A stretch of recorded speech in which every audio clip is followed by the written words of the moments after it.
Well, the dust is finally settling on the first anti-war rally, perhaps one of the largest anti-war rallies in a long time, many, many years in the United States. Of course, the anti-war movement in the United States is virtually non-existent, but it was incredibly encouraging to see thousands of people descending on Washington, D.C. over the weekend for the Rage Against the War Machine rally.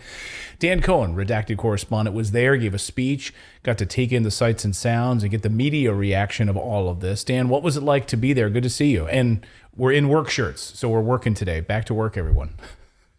We didn't plan Yeah, this. this was no, we didn't. We didn't. This was not coordinated matching effort, but just totally organic. But Clayton, it was great. I mean, overall, the rally was very encouraging, very positive. It's remarkable to bring together all kinds of different people from various political backgrounds and stripes from all over the country in order to, I mean, we're facing nuclear war, which means human extinction. So the stakes couldn't be higher.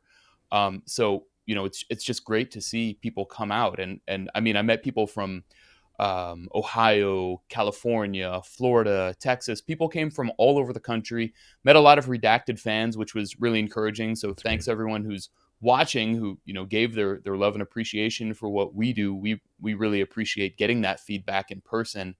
So overall, I just thought it was great, and I hope it's the kind of birth or rebirth of an anti-war movement here in the United States. I will say it should have been bigger. There are, groups that have organized anti-war rallies in the past who boycotted it because they basically demand ideological conformity and insist that everyone essentially holds the same opinions in order on a number of issues in order to protest war. So they're kind of acting as gatekeepers, and we could have seen a lot more people. I mean, I think that when you insist that everyone agrees, for example, on trans issues or on issues like January 6th, that these groups actually got wrong. They overlooked the federal involvement and really believed that this was some fascist coup that we had to ally with the Democratic Party for, or how they got lockdowns and COVID vaccine mandates wrong, and that just destroyed so many people's lives. That's okay in the sense that I would still march with those people against war because the stakes are just too high. You can have disagreements, but they demand ideological conformity, and so it's sad, honestly, that they did not want to participate and have been Yeah. denouncing this protest. And you're talking about But specifically, you're talking about like a lot of the far left. I mean, it's like, yeah, so they think it's okay to do, to have gender reassignment surgery. We don't. But I think we could all come together and say we don't want nuclear war, right? So we could put aside ideological differences to do that. But some of these far left groups have just said, no, we're boycotting an anti-nuclear war rally, which is just so, I mean, it's just so disheartening. Like, this is where we've come. yeah, exactly. And I used to go to the demonstrations that they would hold with, about hands off Iran and hands off Venezuela and these kinds of things. And I spoke there, and I got to say those demonstrations were a lot smaller, and I'm happy I spoke there. I'm proud I spoke at those rallies when few others were. But the fact is, they could have joined forces with the libertarians and the People's Party and the total patchwork of groups that showed up at the Rage Against the War Machine rally, but instead they're going to have a separate rally like a month later. So it shows that there's this kind of infighting that serves the kind of the warmongers' interests. So I know the organizers were hoping we really got to get the message out about this. We had Nick Brana on the show trying to really raise awareness about this rally, and it seemed like Redacted viewers really were engaged with this, which is so exciting. That just warms my heart, because if there's one stance we have on this show, it's anti-war, and we are a pro-peace show.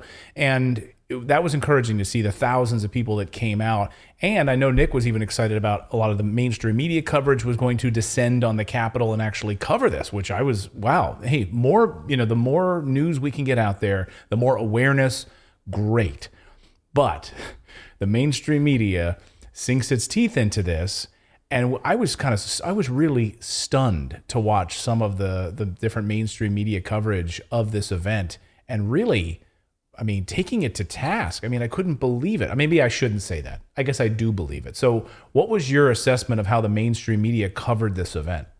Well, the viral clip that's gone around is from Rachel Maddow, who basically bloviates on camera, denounces the rally, says it was a bunch of Proud Boys and white supremacists. And the funny thing is, I found out after the rally, there were a couple of actual Nazis, Matthew Heimbach, who was part of the Atomwaffen, who has since declared he's no longer a neo-Nazi. And these guys showed up on the periphery of the rally. They didn't participate. They didn't speak. They didn't have anything to do with it. Basically, no one knew, hardly anyone knew they were even there.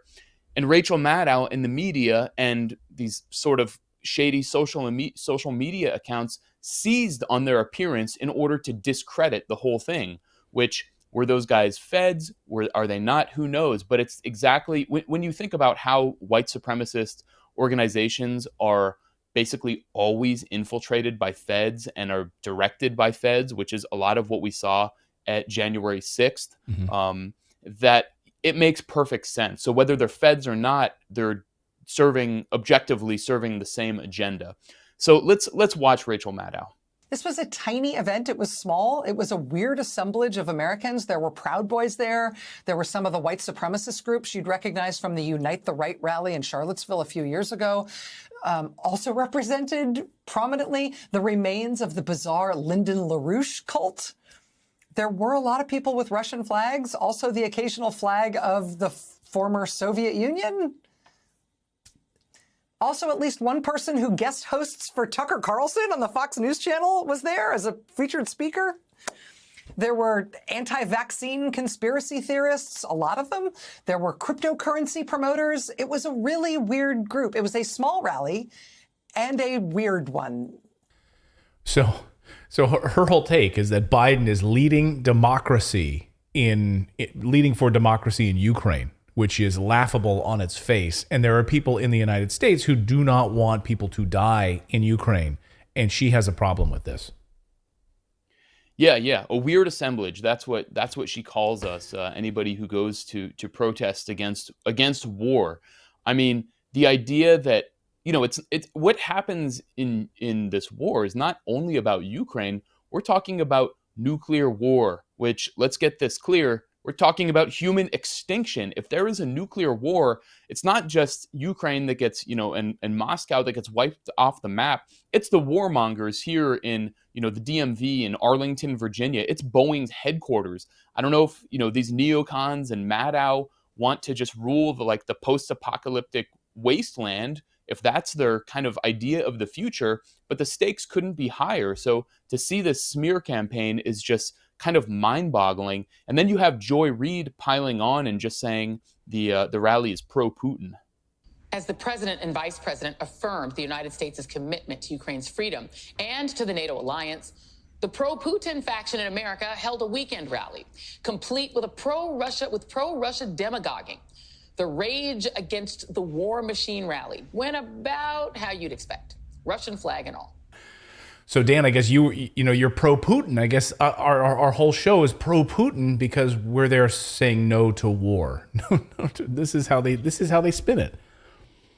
Yeah, if you look closely, you can actually see the sonic waves coming from Putin across the ocean, controlling everybody's speaker. Yeah. Everyone who spoke, you can see them controlling our minds right now. This is It's pretty impressive. This is a line directly from Putin. So whatever Putin says, we put it right in, and we just regurgitate that right here on the show. It's unbelievable. Exactly. It's impressive. But so you have all this kind of moronic bloviating, attacking the anti-war rally, trying to diminish it and say it's Nazis. At the same time, MSNBC actually sent out a field correspondent named Marissa Para, who did what I thought was a really fair, professional, and good report. How the media should be reporting if it weren't kind of, controlled by corporations and the military-industrial complex. So watch this clip from MSNBC's Marissa Para. Today, the Libertarian Party and the People's Party are holding a Rage Against the War Machine rally at the Lincoln Memorial to protest billions in funding for Ukraine. Joining me now is NBC's Marissa Para. Marissa, welcome to you. So what are you seeing at this rally? What's the tenor of it? Yeah.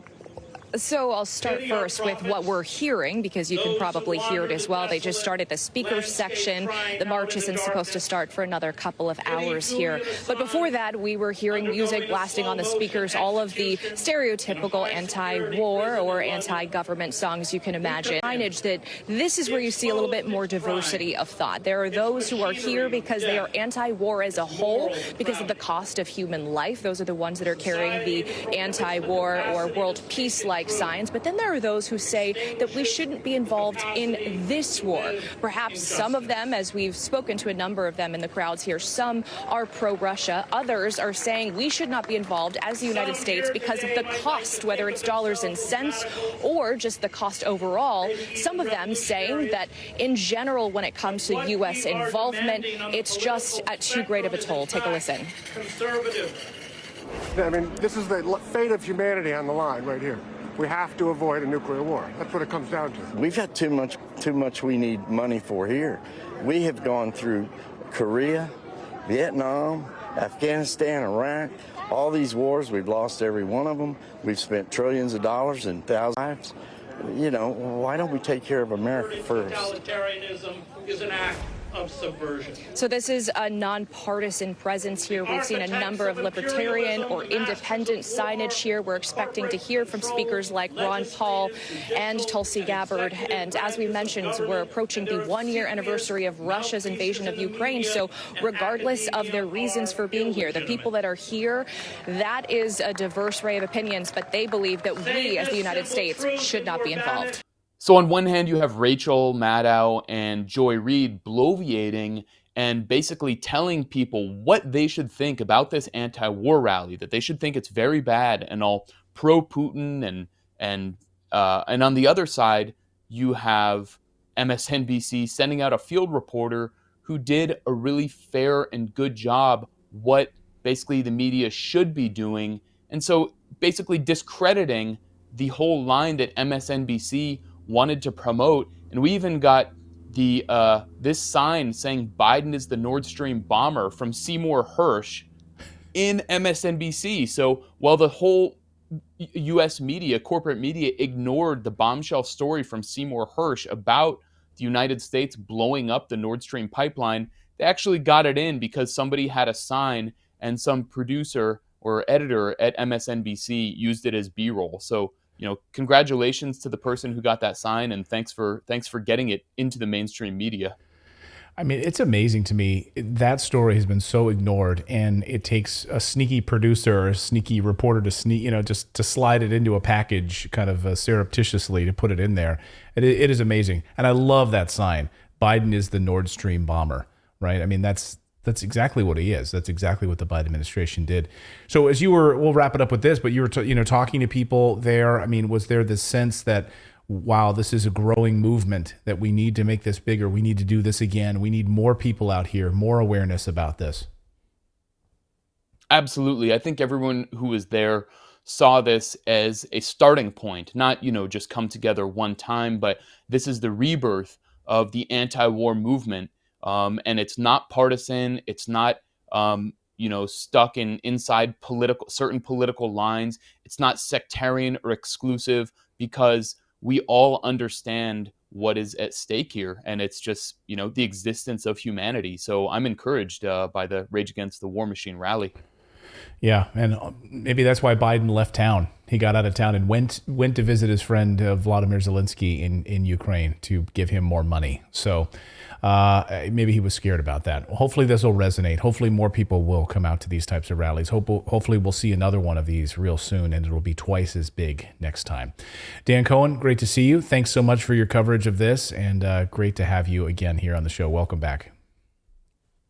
Thanks a lot, Clayton. Good to be back. Thank you so much for watching this segment here at Redacted. We are live every day at 4 p.m. Eastern Time, trying to share the stories that the mainstream media will not cover. You should also come over and join our community of Redacted Rebels over at redacted.inc. That's our private locals community where we can share exclusive content that we simply cannot share here on YouTube. Come over and join the rebellion together right now by going to redacted.inc. We'll see you next time.